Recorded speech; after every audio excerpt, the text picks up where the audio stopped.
qu'est-ce que le péché a provoqué dans la vie de l'homme? Réponds ma soeur. Numéro 1, quoi? La quoi? La mort. Deuxième, qu'est-ce que l'homme a perdu quand il a péché? Quoi? La quoi? La gloire. Il a été privé de la gloire. Quoi? L'homme a perdu quoi? Qu'est-ce qui s'est passé quand l'homme a péché? En dehors de la gloire, il y a quoi? La santé. Il a perdu la santé. Quoi d'autre? La richesse. Donc toutes ces choses sont rattachées à la gloire. Vous voyez bien qu'on ne parle pas de gloire dans la maladie. On ne parle pas de gloire dans la pauvreté. On ne parle pas de gloire dans la faiblesse. Le mot gloire englobe le bien-être. Donc il n'y a pas, voyez-vous, de mal-être dans la gloire. Donc l'homme étant privé de gloire, a été privé de santé, a été privé de richesse, a été privé de la vie de Dieu, a été privé de force. Donc voilà ce qu'il a perdu. Donc quand Jésus arrive, et la Bible dit, voici l'agneau de Dieu qui ôte le péché du monde. Alors si le péché est ôté, est-ce que c'est normal que la gloire perdue encore? Non, qui dit non? Si l'agneau a été immolé, est-ce que la gloire ne doit pas être restaurée? Elle doit être restaurée. Parce que si Dieu dit, je t'ai pardonné ton péché, ou j'ai ôté le péché du monde, alors les conséquences que ce péché a fait entrer dans le monde doivent être aussi enlevées. Clair et net. Voilà où la religion a un problème. Dieu n'est pas venu sur la terre seulement dit, je te pardonne. Ok, s'il te pardonne, quelle est la preuve qu'il t'a pardonné? Quelle est l'évidence qu'il t'a pardonné? Eh bien, c'est très important.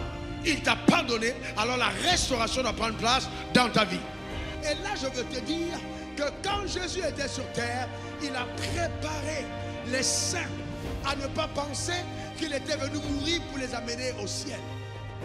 Et simplement, non. C'est pour ça qu'il a dit lorsque vous priez, dites que ton règne vienne, que ta volonté soit faite sur la terre comme au ciel. Donc la mort de Jésus était le match de revanche. C'était le second Adam qui venait détrôner Satan et redonner à l'homme la domination sur la terre. Demande encore ton meilleur amen. Dis encore amen. C'est très important que ton règne vienne. Dieu n'a pas renoncé à la terre. Il n'a pas renoncé du tout. Le règne de Dieu doit venir sur la terre des hommes.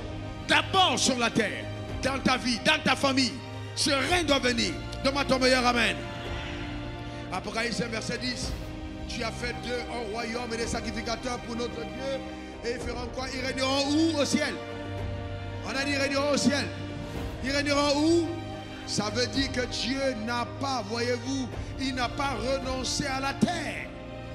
Il n'a pas renoncé à la terre. Alors écoute donc, ces cris poussés par le sang. Première fois entendu, que le sang a fait entendre. Le sang a fait entendre, et toi tu dois aussi le dire. Justice, car j'ai ôté le péché. Justice, car j'ai ôté le péché. La première chose qui fait entendre, c'est que le péché est ôté. Quand on dit ôté, c'est qu'il a désarmé le péché.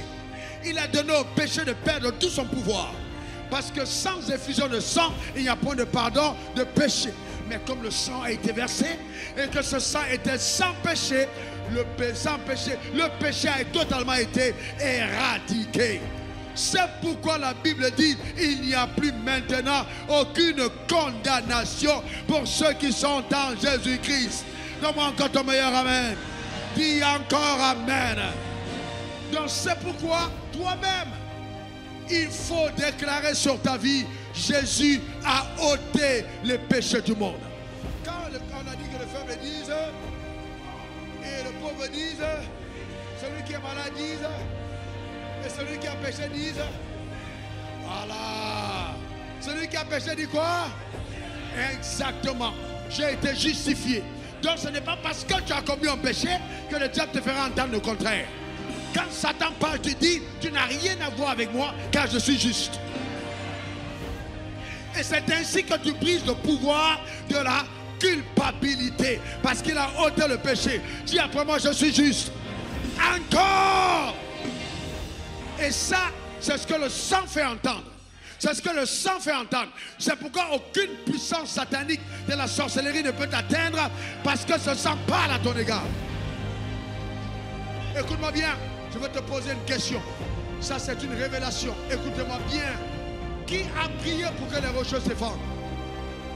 Qui a prié pour que la terre se tremble? Qui a prié pour que le voile se déchire?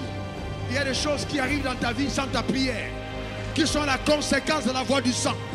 Je déclare sur ta vie la fin de la captivité et de l'oppression au nom suprême de Jésus. Donne-moi encore ton meilleur amen. Dis après moi, je suis libre. Encore une dernière fois.